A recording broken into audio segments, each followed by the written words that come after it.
Entrada 1 to 3 Smile. Ramadan Day 17. Indian food naman daw tayo for today. Butter chicken ang napili ni Amo. Gumamit ako ng chicken breast dyan. Hiniwa ko lang ng bite size. At imamarinate natin yan with ginger and garlic paste. Yung mga seasoning dyan, depende sa kadami ng inyong chicken. Naganda ko ng isang cup ng yogurt. Yung cup na yan, nasa 3/4 cup yan ng measuring cup. Then agaday ng paprika, tamang kutob-kutob. Then 2 teaspoon ng turmeric powder. And 4 tablespoon ng garam masala. Kung wala kayong garam masala, kagaya ko, mag-blend kayo ng mga spices. Meron tayong upload nito. Then naglagay ako ng tamang kutob-kutob na black pepper and salt. Yung written recipe, maybe bukas na magtulog-tulog muna tayo. Ilalagay ko na lang sa comment section, okay? Then agaday ng olive oil. Mga 2 tablespoon yan. And naglagay tayo ng kalahating lemon. Yung lemon juice ilagay natin. And imamarinate natin yan. Siyempre imimix natin ng mabuti. And leave it at least mga 1 hour. Yung amang babae, mahilig siya sa Indian food. Mula nung nakuha ko yung timpla nito, gusto niya na talagang paggawa ng paggawa. Tapos bukas may bisita kami dito at biryani na naman yung papaluto. Well, nagmamarinate tayo sa ating chicken para sa ating butter chicken. Nagluto ako dito ng ground beef para naman to sa sambusa. Inapa, naglagay tayo ng konting oil and butter, tapos ilagay natin yung ating chicken. Dapat walang sabaw yan, isa-isahin, pero sa dami naman ng chicken, ang tagal kong matapos, diba? So nilagay ko na lahat, in-strain ko na lang yung sabaw para isama natin pag blend mamaya. Yung chicken, sinet aside muna natin. Dito muna tayo sa sauce. Naglagay tayo ng 1 stick ng butter, tapos ginger and garlic paste, and naglagay tayo ng white onion, isang buong malaking onion yan. And naglagay tayo ng mga 4 tablespoon ng tomato paste. Pwede kayong mag-add, pwede kayong mag-less. Igigisa muna nating mabuti yan. Saka natin ilagay yung tomato fresh. Pwede kayong gumamit ng tomato in can. Then nag-add ako ng 2 teaspoon ng garam masala. Then salt and pepper. Lutuin muna natin to until malambot na yung kamatis. Then agad ako ng mga 2 cups and a half ng cashew. Yung cashew na to, ni-roast ko muna para magkaroon ng smoky flavor. In a blender, yung water kanina from chicken, in-strain natin yun, kaya isama natin yun pag blender. Nandun yung mga lasa ng ating mga pinaglalagay sa ating chicken sa marinade. Ano daw? Tapos, yung ating kamatis, yung ginisa natin kanina, yung cashew, sibuyas, ilagay natin sa blender lahat. Then, pagkatapos i-blender, ibalik natin yan sa kawali.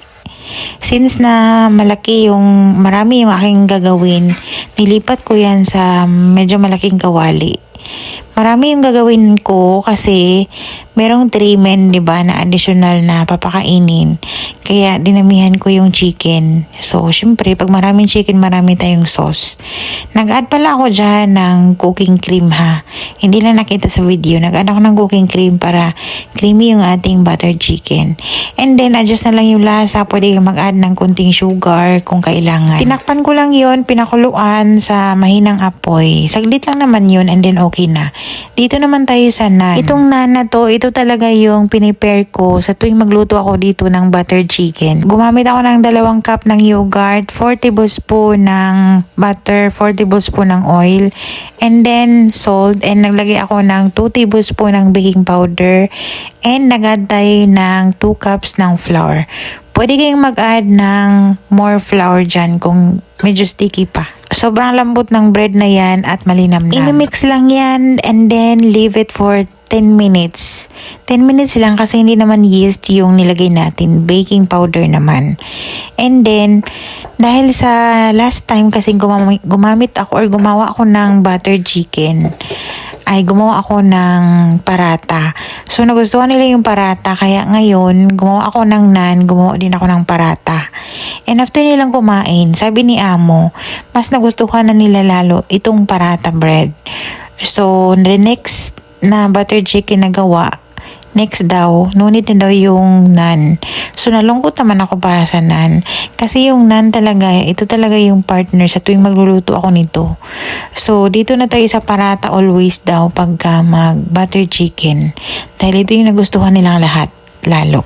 Itong parata na to, meron na rin tayong upload. Pareho lang to. Pati yung butter chicken and naan, Meron na rin tayong upload nun. Pero anyway, itong upload na to, wala muna tayong written recipe. Maybe bukas maglagay ako or yung video ng previous na gawa ko. Yun na lang siguro yung ilagay natin. Ito naman, madali ang mushroom soup dahil nagkulang yung soup. Yung soup kagabi, yung rice soup, yun na yung para sa mga amo. Kulang kasi kaya ito na yung para sa mga men. So nagisa ako dyan ng sibuyas, gamit ko yung butter, and then naglagay ako ng 1 tablespoon ng flour. At itong 1 pack ng Maggi mushroom soup, tinunaw ko muna yan sa tubig na hindi mainit para hindi siya magbuo-buo, and saka ko siya nilagay doon sa ating kinisa kanina. Nag-add ako ng konting tubig and mushroom in can, tapos another water para hindi siya maalat, and then naglagay tayo ng cooking cream para creamy, and pakuluan lang yan until mag-thick na. Ganyan na yan siya ka-thick. Hindi masyadong thick, hindi din watery. Then, alasin ko na yan. Dapat nag-serve na ako para sa mga 3 tao na pagbibigyan doon or papakainin ni amo. So, dapat naghatid na kami. Kaso, hindi pa naluto at hindi pa ako nakaluto nitong naan. So, nagmamadali ako nito while nagpainit ng kawali.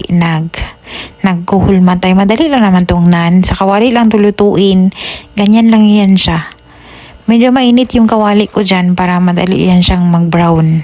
Bukod sa parata and itong naan ay nagluto na rin ako ng white rice. Pagkakailangan nila ng white rice, meron ding white rice. So dito naman sa 3 men, 4 pala kasama yung driver.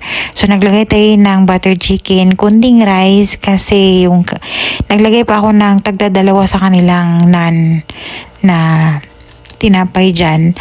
So, hinuli ko kasi habang nag-prepare ako niyan, nagluluto pa ako ng naan para sa kanila. So, ito yung mushroom soup. Intended lang talaga yan para sa kanila para maubos din ng mga amo yung leftover kahapon na soup. So, yung sambusa, nilagay na lang yun sa oven dahil sobrang crowded na ng lutuan ko.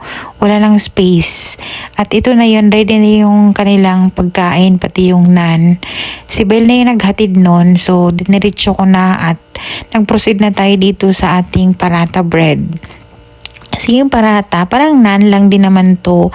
Pero ang pinagkaiba, flaky lang talaga to siya. So, para magiging flaky, ay i-flatten natin yun ng sobrang nipis, yung kaya nating nipisan. Tapos, dapat dito ay butter ghee yung ilalagay natin or i-brush. Wala akong butter ghee kaya butter na lang. Pero mas malinamnam yung butter ghee dapat dito para sa parata. And ganyan ko lang yan siya gagawin. Ni-roll ko lang after nag-brush ng butter.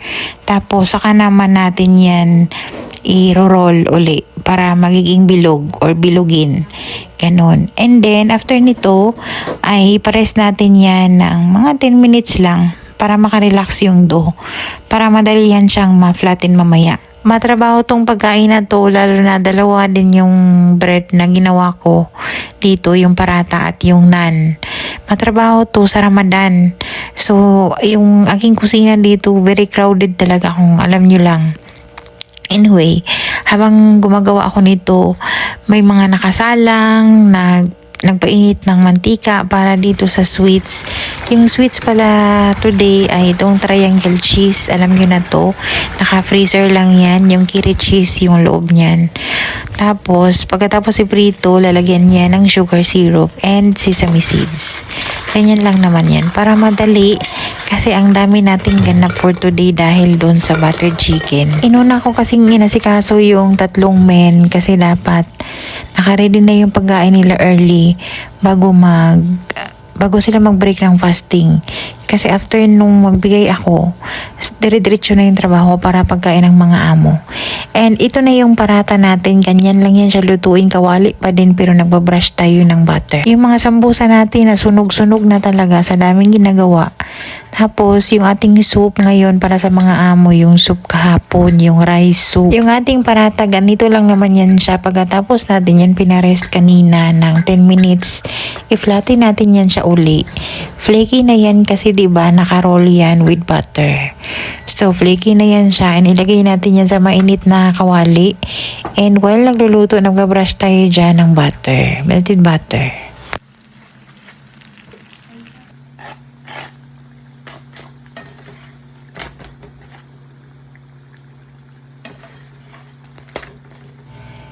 So yung ating rice soup, ready na rin. Nakaraos naman kahit paano. Kahit sobrang gahol sa oras. Kahit sobrang talaga, crowded yung kusina, sobrang gahol sa oras. Nakaraos naman kahit paano. And sobrang nagustuhan nila to. May konting natira, binigay pa sa nanay. Nanay ng amo kong babae.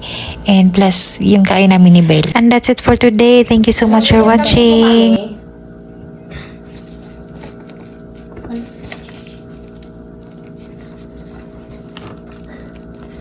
Maning Elliot, do you miss me? Did you miss me? Diba? Flaky. Nasyang pake sa akin, ah.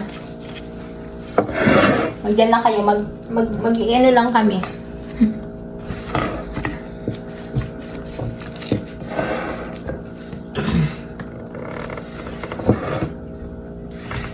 Dinner. Hindi, parata to. Parata yun, di ba? Oh, parata. Si ate yung pangalan niya Burrata. Burrata.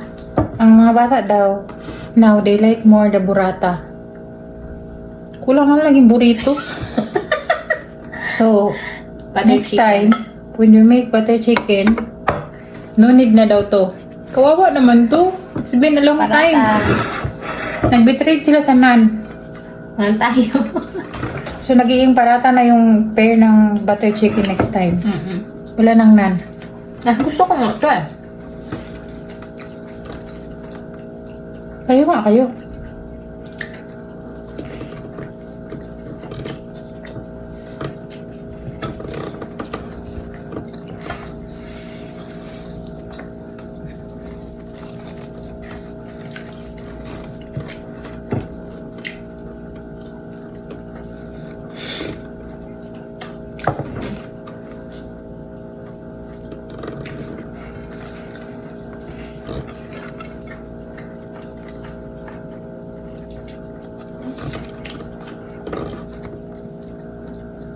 Indian tayo ngayon. Bukas Indian ulit tayo.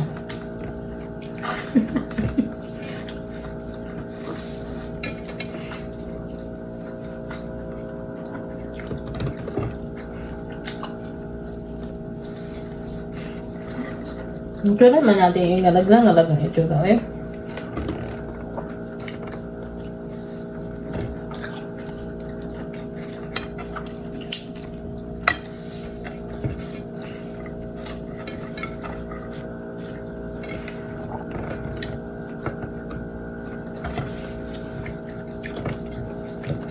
Ano pagkain na Ayana? Yan ang daw pagkain mo.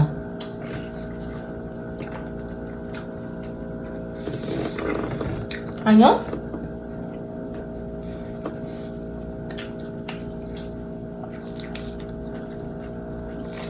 Braised beef daw. Tapos mamaya gagawa siya ng sizzling seafood.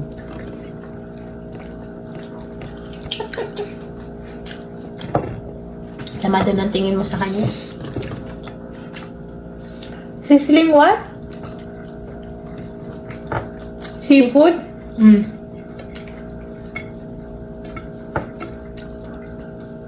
Kayo na.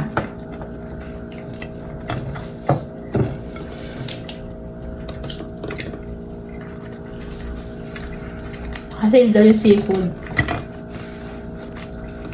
May king crab.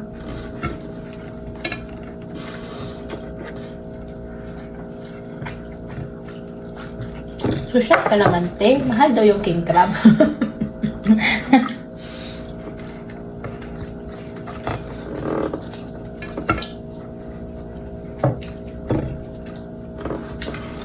Sarap siguro ng king crab, no?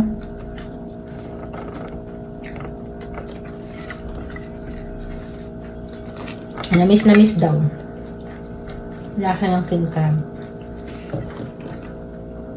Kahit yung galamay lang. Galamay na lang daw yung bibili namin. Mahal pa din daw. Yung galamay na nga lang. Mm.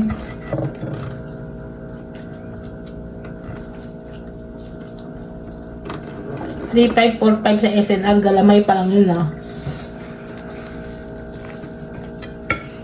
Diyan na lang ako sa alimango sa dagat. Kahit yung mud crab sa atin, mahal din, di ba? Yung alimango sa dagat na lang.